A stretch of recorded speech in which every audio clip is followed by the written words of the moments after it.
Good evening, visitors. Welcome to the Australian War Memorial's Last Post ceremony. My name is Craig Burrell, and joining us today from the Royal Australian Air Force is Flying Officer Connor Hayes. We welcome the veterans who have served, those that are still serving, and the families that support them. We acknowledge the members of RSL and Services Clubs Association, RSL Victoria, and RSL Queensland, who are watching the broadcast of this ceremony across Australia.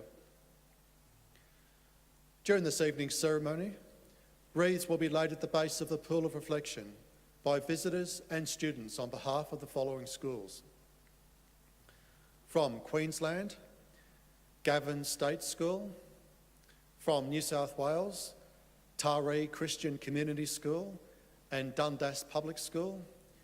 And from Victoria, Northcote Primary School. If you are able, please stand and join in singing the National Anthem.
Students, please be seated.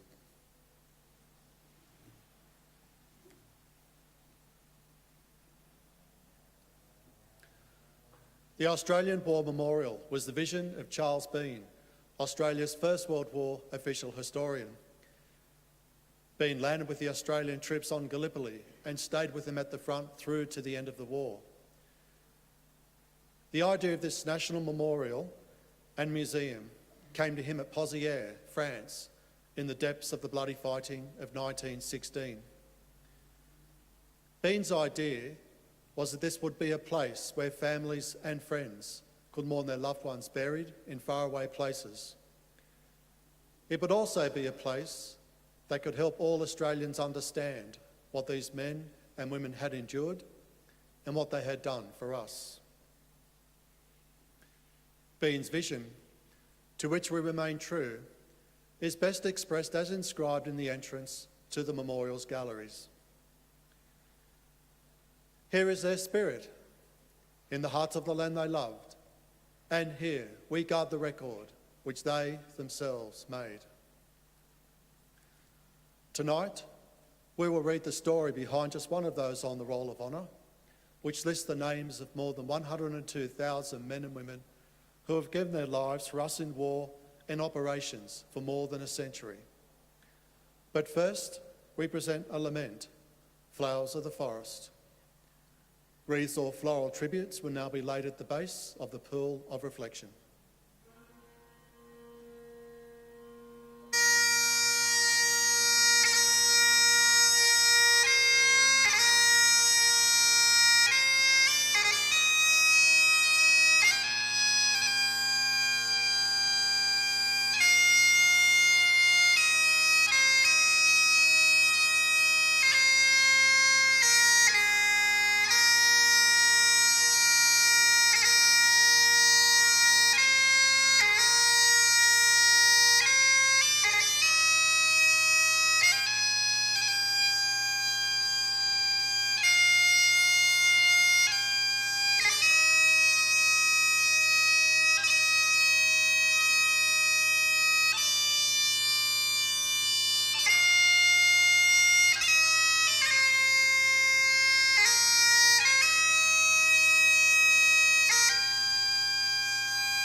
Today we remember and play tribute to Private Alfred Ernest Jones. Alfred Jones was born in 1897 to Alfred and Emily Jones of Glen Innes, a town on the northern tablelands in the New England region of New South Wales. He attended Glen Innes Public School and later worked as a tailor. In July 1915, at the age of 18, Jones enlisted in the Australian Imperial Force. He had nearly 3.5 years' experience in the military, having joined the cadets at a young age and then the militia. His father gave his consent for the younger Alfred to serve overseas, and he enlisted at the same time as his son. Jones trained in Australia for 2 months before embarking for the Middle East. He sailed on the transport ship Argyleshire and arrived in Egypt in late 1915.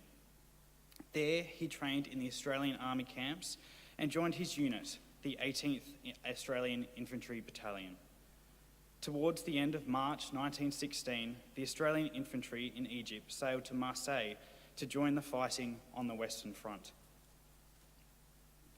The 18th Battalion's first experience of battle in France was at the ruined village of Pozières in July 1916. During the battle, Jones was wounded in the arm and was later evacuated to England for recovery. His father was also present at the battle, although in a different battalion, and was also wounded and evacuated to England. Jones recuperated in England until November 1916, when he returned to the 18th Battalion in France. At this time, the AIF was preparing for its first European winter. As it happened, the Northern European winter of 1916 and 1917 was the coldest in living memory, and the Australian troops suffered due to their lack of experience in the cold weather. In February, Jones contracted pneumonia and returned to hospital in England. By May 1917, Jones had recovered.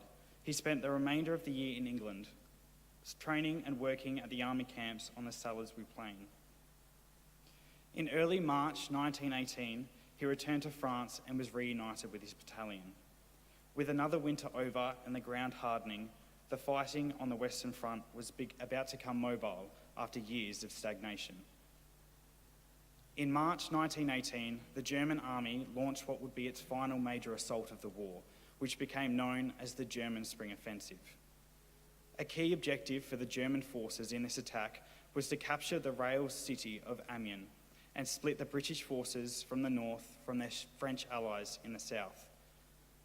British and Australian forces managed to halt the offensive in April at the town of Villers-Bretonneux, less than 30 kilometres from Amiens. Jones and the 18th Battalion were stationed at the town to help stop the German advance. In the first week of April, the 18th Battalion was in the front line at Villers-Bretonneux, and the men were targeted by German artillery and machine gun fire. At the end of the week, the unit was relieved, and the men moved to billets at the smaller village of Gentel, behind the front lines. The battalion's war diary noted that this village's civilian population had evacuated in the face of the fighting, so there was plenty of straw for the men to sleep on, and the men had their first decent sleep for over a week. At 6 a.m. the next morning, the 9th of April 1918, the men were awoken by a German artillery barrage falling on the village of Gentel. Jones was struck in the head by shrapnel and badly wounded. He died of his injuries during the unit's evacuation from the village. He was 20 years old. Due to the nature of his wounds, Jones's body could not be identified, and he has no known grave. He is commemorated at the Australian National Memorial at Villers-Bretonneux. Alfred's father returned to Australia due to illness and later rejoined the AIF on special service at the end of the war. He returned to Australia in 1919. Private Alfred Ernest Jones is listed on the Roll of Honour on my right, among almost 62,000 Australians who died while serving in the First World War. A photograph of his name, listed on the Australian National Memorial at Villers-Bretonneux, is displayed today beside the pool of reflection. This is but one of the many stories of service and sacrifice told here at the Australian War Memorial. We now remember Private Alfred Ernest Jones, who gave his life for us, for our freedoms, and in the hope of a better world. Please stand for the ode and the sounding of the last post.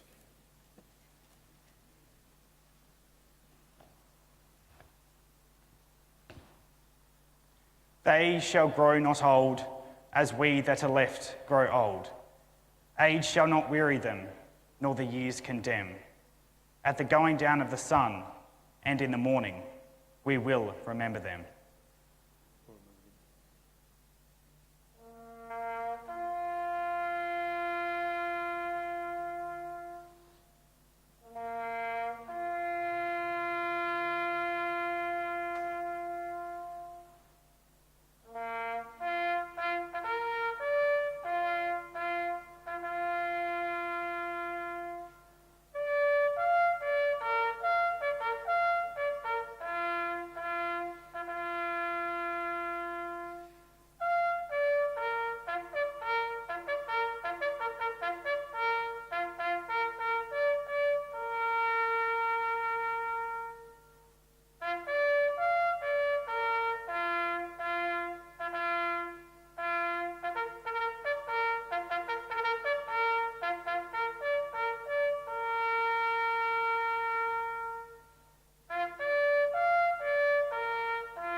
Lest we forget. Lest we forget.